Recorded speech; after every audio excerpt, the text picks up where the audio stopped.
ना self esteem, अपनी इज्जत या अपनी सेल्फ रिस्पेक्ट को कैसे मेंटेन करते हैं? मुझे लगता है कि आपको इस पे कॉम्प्रोमाइज करना ही नहीं चाहिए। आप जो मर्जी करें, चाहे वो आपकी फैमिली है, चाहे आपकी जो मर्जी जिंदगी, जो मैंने जिंदगी से सीखा वो ये सीखा कि जब आप एक दफा इज्जत नफ्स पे कॉम्प्रोमाइज कर लेते हैं फिर आप आदी हो जाते हैं। फिर आप कहते हैं चलो एक दफा तो थप्पड़ खा लिया है, दोबारा फिर खा लेता हूँ, कोई मसला नहीं है यार, थोड़ी देर गाली तो लाल होता है।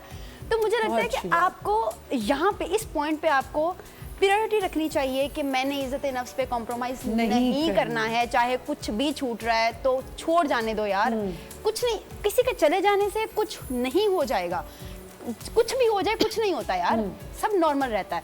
तो चाहे जो मर्जी चल रहा है ना, आप अगर आपको लगता है कि वो इंसान बहुत कीमती है।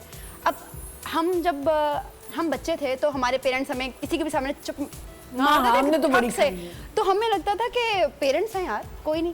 आजकल की जो जनरेशन है वो कहती है कि हाँ, वो कहते हैं कि भाई हाथ भी कैसे उठाया। मैं अभी भी अपने अब्बा से खा लेती हूँ, हरकतों पापा भी मेरे जो है वो सोटी उठा लेते हैं अपनी। तो मेरी हरकतें, मैं शरारती बहुत ज्यादा हूँ, तो मेरी तो अच्छा। और आमना अभी कहते हैं ना कि बच्चों पे बिल्कुल आप सख्ती ना करें और बिल्कुल डांटे ना उनको, और क्योंकि उससे बच्चों का कॉन्फिडेंस लो होता है। लेकिन पुराने अगर हम कुछ टाइम पहले देखें तो माँ बाप अच्छी खासी पिटाई होती थी, कॉन्फिडेंस भी आ जाता वहाँ ये बिल्कुल ऐसी बातें नहीं होती थी कि कॉन्फिडेंस शैटर हो रहा है या ये हो रहा है। और अब हम ये करते हैं कि ज़ाहिर है हम बच्चों को ये बताने की कोशिश करते हैं कि बच्चे हमें बताते हैं कि आप किसी के सामने ना बात करें, बल्कि हम खुद भी कोशिश करते हैं कि नहीं, किसी के सामने ही बात नहीं करें। पर मुझे ऐसा लगता है ये बिल्कुल ठीक है कि आप दूसरे बंदे के सामने या कोई थर्ड पर्सन बैठा है तो उसके सामने बच्चे को ना ही कुछ कहें।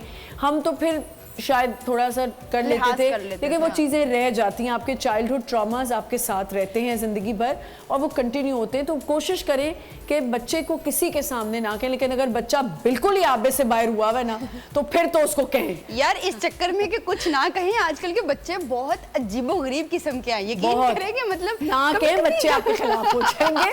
बच्चे किसी के सामने कहना उनका गलत है। इतना तो देखिए, अगर आप किसी के सामने नहीं कह रहे तो मुझे लगता है कि आपको अकेले में उनकी इस तरह तरबियत करनी चाहिए कि आपकी इज्जत खराब। वो कहते हैं ना, आंख ही आपकी, सिर्फ जो आंख ही दिखा देना तो बस खत्म, बच्चा खत्म हो जाए।